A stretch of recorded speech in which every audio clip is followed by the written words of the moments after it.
Hello, and welcome back to the Armed and Anointed podcast with your host, me, Ashley Russell.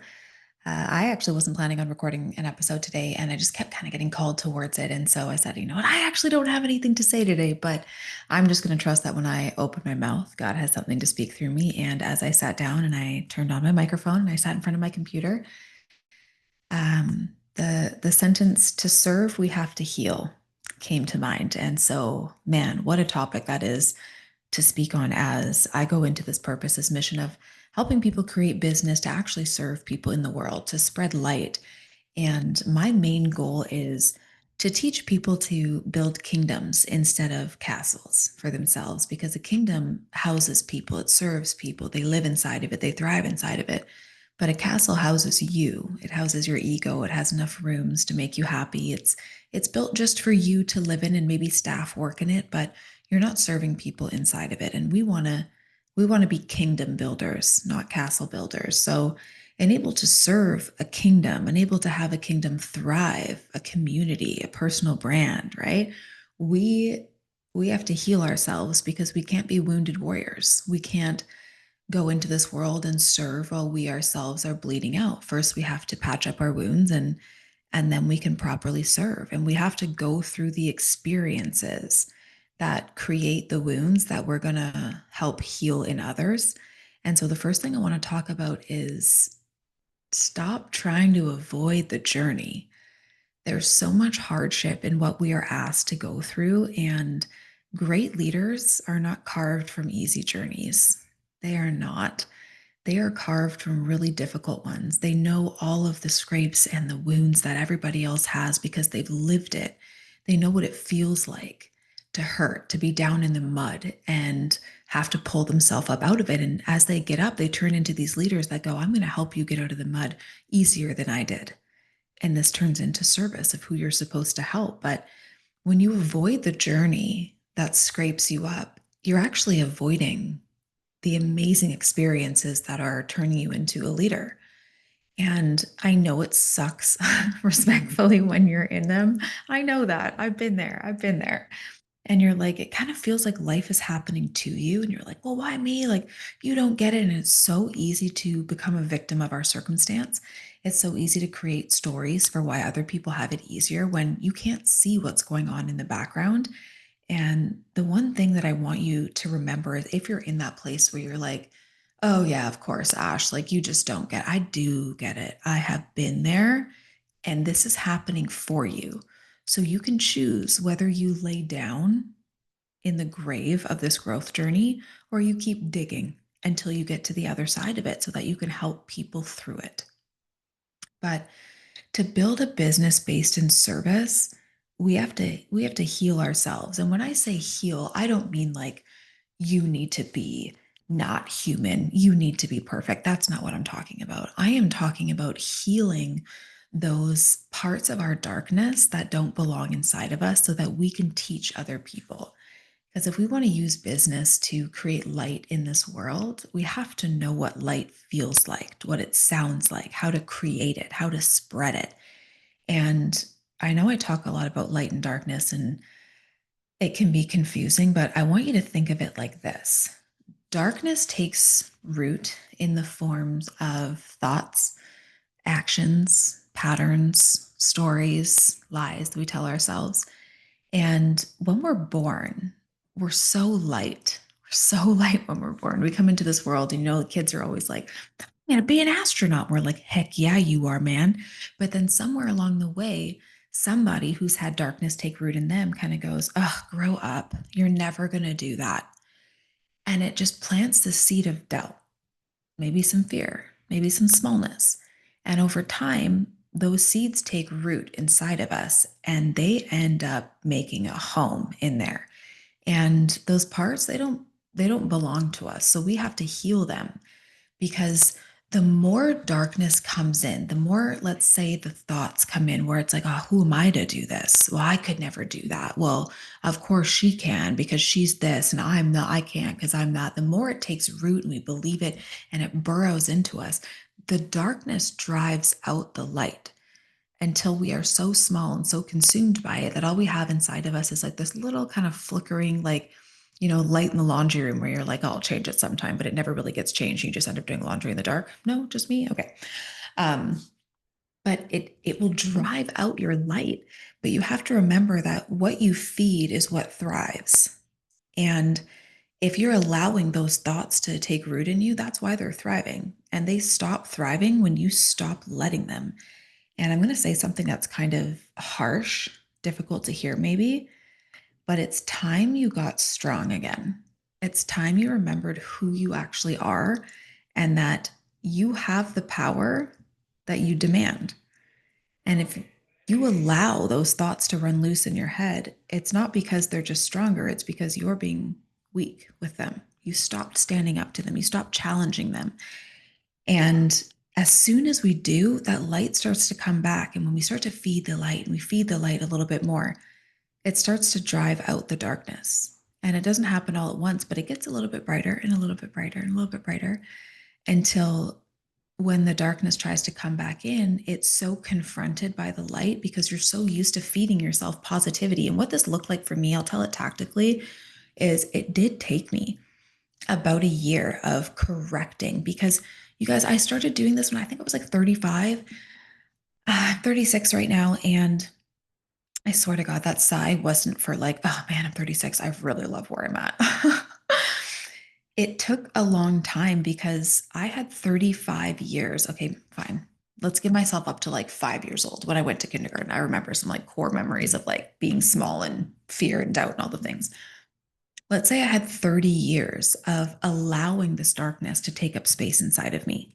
I let it fester. I believed it. I believed that it was my true state instead of light being my true state. And that doesn't just get undone in a day. That is something you have to rework. You have to switch your brain pathways. You have to correct, and you have to correct all of the time. And so it took me about a year to really have more light than darkness, to speak more love to myself. And at first, when I was speaking the love, it felt vain, if I can be honest. It did. Because we're so conditioned not to think big of ourselves, not to speak big of ourselves, because, oh, like, who are you to think that? And, I remember the first time that I walked by a man on the street in Vegas, and it was right after we had done awards for my business. And you guys, I was looking myself, I was feeling myself. I was like, like, I'm done up. Okay. And I walked by and he goes, okay, mama, like, yeah, you're looking good. And I was like, thank you. I'm feeling myself. And as soon as I spoke love into myself, he went, oh, who do you think you are? You're not all that. And immediately tore me down. The world does not want us to love ourselves. And I turned around to him and I said, why can I only see my value when you give me permission to? Why can't I know that I feel good, that I look good? Man, I'll tell you, if you ever actually take the time and like confront somebody like that, they will not know what to say. He did not know what to say. I just walked away. But I was like, I hope that helped your perspective. But we are raised in a world that does not want us to love ourselves. And sometimes that comes from wanting to keep us safe and the fear of like, don't try too big. You might stumble, you might get hurt. And I'll tell you right now, you'll survive the hurt and the hurt will shape you and it'll make you stronger and you'll be able to help somebody else with it. So, like, don't avoid the hurt. But we go through this world that wants to keep us small, and the smallness is part of the darkness that takes root in us, and it convinces us that, like, who are we? Who we couldn't, and we just go through this world and it's like, if I could just scream through the other side of this podcast at you to be like, that's a freaking lie.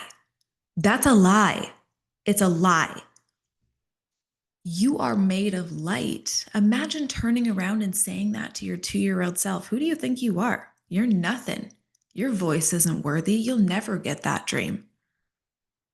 Just because you're in a bigger package doesn't make it any better to say it to yourself. And when I started speaking love into myself, it honestly felt like a lie because I was like, I don't really feel like that towards myself.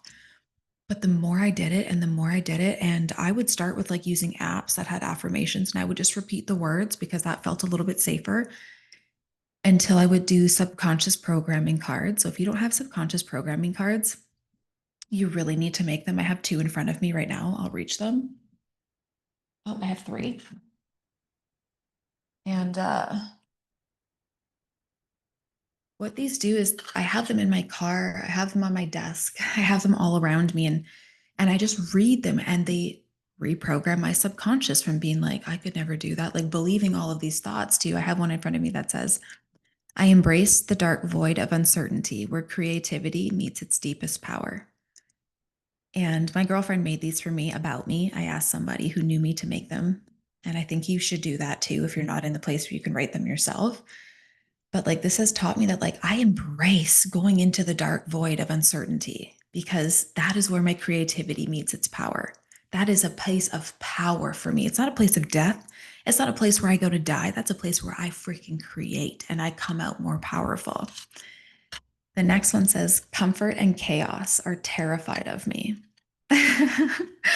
I like this one because comfort and chaos are terrified of me. Like I'm creative chaotically, I move really fast, but my life is not chaos. My life is power. And that's how I chose to speak to it. I will not sit in comfort or chaos. I move through it. I don't like comfort is my enemy. It's terrified of me.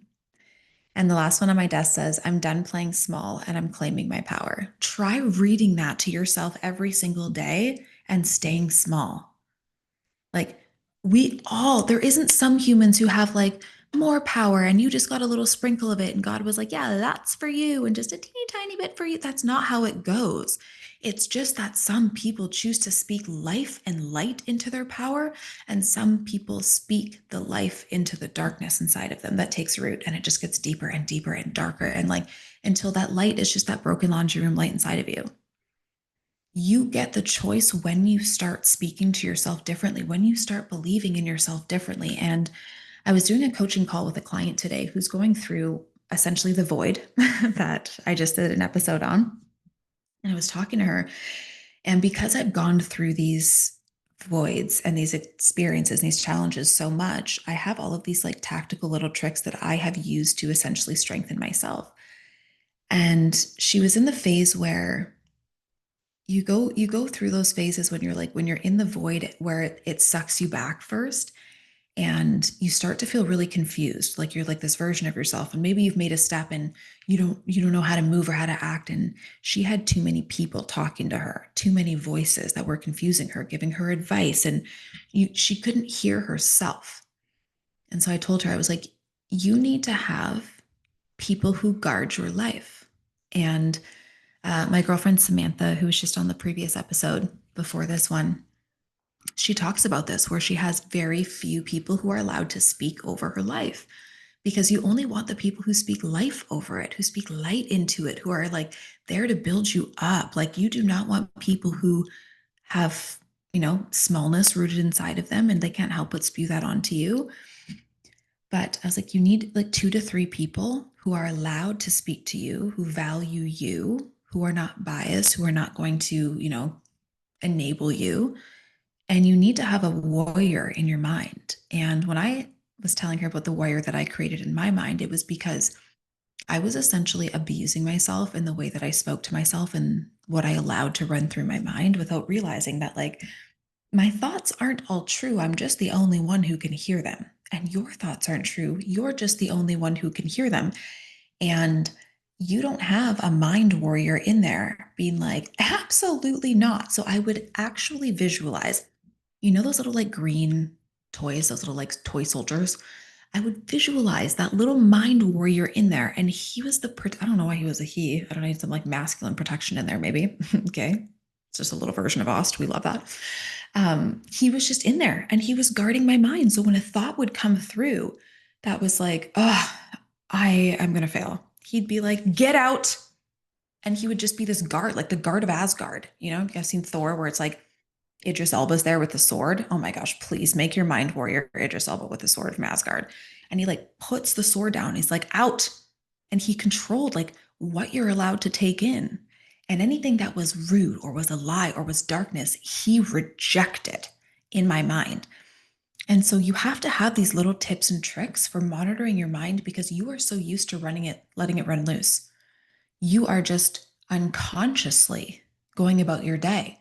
And to correct thoughts, you have to be aware of them. You have to be conscious of what's going on in there. And that is a practice. So This was essentially a game, and I am very neurodivergent. So I like gamifying things. It works really well for me. And if, if you are too, you might love it.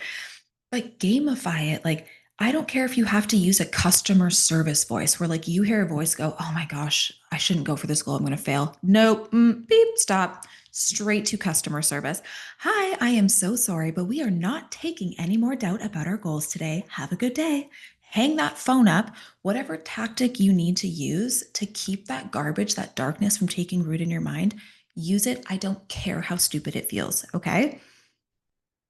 Now, when you are going through these shifts, through these times, and you don't really know the moves that you're making and you're healing, you're going to go through a period of solitude. And this is one where most people they get really uncomfortable because people don't like to be alone, and I am somebody like I'm introverted. I get my energy from myself. It was even hard for me because you're also battling your old wounds, and I've talked about this in previous episodes too, but when you're doing this, I need you to focus on the positive things that are coming from this season of solitude. Because when we don't have a season of solitude, we never actually learn to be present in ourselves. We learn to drown out the voices, the noise of the world. And we have to. If we want to heal ourselves, we need to hear ourselves. So you need to take out anything that is an avoidance of solitude. And for me, that looked like leaving group chats. This was really hard because I was like, what if they talk? And I'm here to tell you, if you are afraid about people talking about you, they are already talking about you. So what? So what? Live your freaking life. It's not going to change anything. Your life will look the same. You'll just be less happy if you give it your energy. Okay. It looked like unfollowing people with love. I didn't have the capacity to scroll social media. I couldn't be distracted by that. So I just completely unfollowed. And I was like, unfollowed with love. Absolutely nothing against people, but I need to dial into my own energy, to my own presence. And I need to really control where my energy is being pulled. Again, neurodivergence. I will scroll. Um, and you need to like trim your circle. So mine got really small and I ended up with like two people. And one of them was my husband. Like he just has to be here. But you need to go into the solitude to quiet the noise of the world so that you can feel yourself and sit in your own discomfort, sit in your own wounds. Because if you never allow your wounds to come to the surface, you're never brave enough to face them, to look them in the face and say, it's just me and you, baby. It's just me and you, and I'm not storing you anymore. You come out, wreck me, ruin me. But after you do, I'm a heal and I'm going to come back more solid. I'm going to come back stronger and I'm going to be able to help somebody else go through that process. And there's a lot of ways that we avoid discomfort, and most of it is distracting ourselves with noise, with people, right? We're like, oh, I don't want to be home alone. And so we text our group chat and we arrange to go out for drinks and we numb it. And we come home and we never face it. And there's absolutely no shame in this. If this is where you are, please remember there's no shame here. The only reason I know how to speak about this is because I've been through it. I know what it feels like to rather drink 3 glasses of wine a night than have to sit with my discomfort, have to sit with my feelings, to fill every single minute of my day with work or chats, messages on the phone all the time. I know that it is so much more uncomfortable to just sit with yourself, but please don't avoid it. And another way that we avoid is we look for dopamine. So maybe there's not people there, but we'll just turn around and it's like, what's the first thing that can make me happy? Maybe it's a snack. Maybe food's the first thing that you're going to reach for. Maybe it's, doing your hair or cleaning something, like whatever it is to get that little hit of dopamine that takes away the discomfort you're in. And so the trick that I used for being in the solitude was water walks. I went to the water because I was forced to be by myself. And I would just walk. And this is where so much clarity would come through for me. I would hear myself. I would hear God's voice speak again.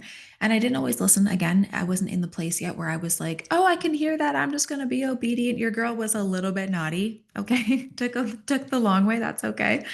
But I used the water walks to be by myself, to pull inward, to drown out the noise of the world, to not distract myself, to put my phone away. And so much creativity came here. So much guidance and direction came here that I wouldn't have had if I hadn't done that. So I want you, while you're in this healing phase, this phase where you're like, yeah, I got to sit with myself so I actually know what to heal. I want you to find your version of the water walk. And maybe it is the water walk. And if you're in Victoria, BC, and I see you on the water walk, please, for the love of God, say hello because water walk warriors over here. Okay. We're being alone. We're about our business. But maybe it is, maybe you start running. Maybe it is going for a coffee by yourself somewhere or out to dinner. Maybe it is watching the sunset and just being present there. But it's like, be present with yourself in your solitude. Now, the next thing that you're going to do to not be an avoidant is you're going to learn to be in the present moment. And this is, again, really hard when everything in this world wants to pull our attention. Literally, everything wants to pull our attention. It does not want us to know ourselves, to sit with ourselves, to hear God, to know God. So I would do a really simple thing where I would stomp my feet left, right, and I would say, I'm here. I'm here. I'm where my feet are. And that simple motion of just stomping my feet brought me right back to the moment. Sometimes when I did this, it was overwhelming, the discomfort that I felt being back in the present moment just with myself. And so I started to hold myself. And this is one where people are like, oh, you held yourself? Yeah, man, I did. I held myself. And instead of leaning away from the discomfort that I felt in the moment, instead of leaning away from the confrontation I needed to have with myself, I wrapped my arms around myself and I just rocked myself. And sometimes I would bawl. But the more I did it, the more I did it, I'd be like, oh, this emotion needed to move through my body. And that in itself is healing, is allowing yourself to have emotions that you need to. Because here's the thing is we are so comfortable with happy emotions. And like we could be happy and we could see someone laughing and we're like, yeah, that's okay. Like societal norm says that's good. And laughing is just a physical representation of happiness. But crying is the physical representation of sadness, of discomfort, of grief, trauma. And if we're not okay with crying, we're essentially telling ourselves that we are only ever allowed to be happy. And we're human and we get these full range of emotions. So what we do is we end up storing all of these emotions inside of our body. And what happens then? Our body isn't at ease, it's at dis-ease. It stores the emotion, stores the trauma, it stores all of it until it turns into disease. That is what happens in us.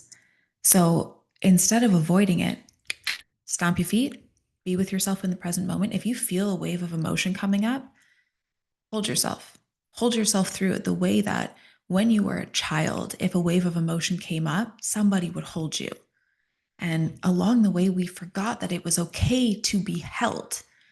It was okay to hold ourselves through that. It is okay to allow ourselves to have the physical representations of the hard emotions the same way that we so freely let ourselves have the physical representation of the happy emotions. And that is what I did for being present in the solitude, for sitting with myself. It was drowning out the noise. It was having a practice that forced me to be in that space. And I ended up really enjoying that practice. And I honestly, I freaking love being alone now. Okay. It was putting myself in the present moment, not expending my energy to like, oh, but what about this? No, no, no. Present where you are. Be where your feet are. Stomp, stomp. Hold yourself. Let those emotions flow through you. And when you start to lean into yourself, you start to dial in your internal compass and you build this fortitude within you where you get really solid in yourself because you start to trust yourself. You start to trust that you can go through the hard things, that you can be alone even when it's uncomfortable, that you can trust your voice again because you can hear it, that you don't need things to fill all of the noise gaps in your life. And you start to like realign yourself and you're driven by your internal compass. And this is where I really got comfortable with knowing my intention. And before I was solid in just knowing my intention, I over explained myself and I people pleased a lot. And I know there's a lot of people on the other side of this podcast, and you guys are just, you're like serial people pleasers. If people pleasers was against the law, y'all would be locked up for like 3 life sentences minimum. But when you know your intention, you don't feel the need to over explain yourself or to control what everybody else is thinking about you or saying or maybe feeling. And my coach sat me down really hard with this, like sat me down so hard, like my butt kind of hurt after. I was like, oh, that was a swift sit down. And I was moving through a situation as I was wrapping up my business and I knew my intention and I knew the way that I wanted to move, but I couldn't control the way that it was happening. And I messaged him and I'm proud of myself because at this point I'm like, I did regulate myself here. I messaged him, I pattern interrupted myself when I knew that I wasn't regulated as well as I needed to. And I was like, I just need to hear the hard truth. I need to hear what you have to say right now. And he said to me, he's like, you know your intention for what you want for your team, how you want them to feel, the type of legacy that you want to leave. He's like, but Ash, you can't control it. You can't control if people are mad or sad or if they go here or there. You can't, I was getting a little Dr. Susie there. You can't control what they think. You can't control if you hurt them, if they feel abandoned. You can't control that. All you can do is know your intention. And I am so solid in my intention now that I'm I like hard conversations or just like clarity in conversations with, assuming good intent. And what happened was as I had to check my own intention constantly, I stopped assuming bad intent from other people. And what this did was it healed a part of me that was creating stories and that was like spinning anxiety because I was like, no, my intention when I was doing these things was good. And so they get the same benefit and everybody gets the same benefit. And I have decided that people moving with mean intentions, with rude intentions, that's the exception, not the rule. The rule is assumed good intent. And it has changed my whole life. I do not worry what people think about me. I do not worry what people say about me. I don't worry if they unfollow me. Because when I had to go through my season of solitude and I was unfollowing everybody, I did it with good intention. I did it with love. I did it with service of myself. Where I was like, I just need to dial in my presence. And as I did that, I was actually somebody popped up on my like suggested for you, and I was like, ooh, what's going on with them? And I looked and I realized that they had unfollowed me, and I had to check myself because I spiraled at first. I was like, oh my gosh, they are mad at me. They realize that I unfollowed them. Holy crap. And then they unfollowed me. And then I'm sure that they like talked to everybody. And then they all checked to see if I was still following them. Oh my, and I was like, stop, Ashley, stop. You unfollowed them with good intention, with love, with knowing that you can know somebody and like them in life and not follow them on social media because social media is your distraction. And if that is how you can move, then they get the same grace that you get. They get the same grace that they don't need your content, that they're in the same business as you, that they did not unfollow with hatred. Why are you assuming worst intent of them when you moved with good intent? And knowing your intention will just carve out so much space for healing in your life. You will stop over explaining yourself because you're solid in it. If somebody comes and they have a problem, just get to the solution and say, I'm so sorry you felt like that, but my intention was this. And you also have to let other people go on their healing journey. And when you do this, when you go through yours, as you heal, you will heal your wounds and open theirs at the same time when you no longer need to explain yourself. When you leave group chats, when you don't care that they're talking about you, when you're moving with good intent and they take it as an offense, you will trigger people. And I had to realize that that is part of their journey. And that if I over explain and I overexert myself to make sure that everybody's on the same page and everybody knows exactly what I'm thinking, I am robbing them of their own journey, the same journey that I had to go on. And if they want to come and talk to me about it, oh, we're going to have that conversation with love. We're going to get to an understanding. Yes, absolutely. But their trigger is theirs to heal the same way that my triggers were mine to heal, because a trigger is just a place that you are not healed. It's not a place to run from, it's a place to run to look at, to shine light, to go, how can I love you? How can I heal you? And when we use our business to serve others, our business will show us our triggers. Entrepreneurs, man, like good luck keeping your wounds locked up. Entrepreneurship will open you up. It will show you your wounds, your triggers. It will reflect back to you things that you don't really want to look at. And your success and your ability to serve will only go as far as your willingness to own your behavior, to own your patterns, and to look back in that mirror of yourself at some of the things where you look back and you're like, oh, that's kind of like a monster. I don't want to look at that. It's only going to grow as far as your ability to actually look back at yourself and to look at the hard things and to heal them and to face them and say, I'm going to pour love where there is darkness so that when I go forward in my business and people meet on the other side of it, I can serve them. I can show them light. I can teach them how to do this, because if you are growing a business and you want to serve people, but you are not willing to heal first, you will serve nobody but your ego. Because your ego will tell you, oh, we're serving people. We are. Underneath, you're just serving yourself. Okay? Flip that mask. You know it. When you heal, you can serve truly.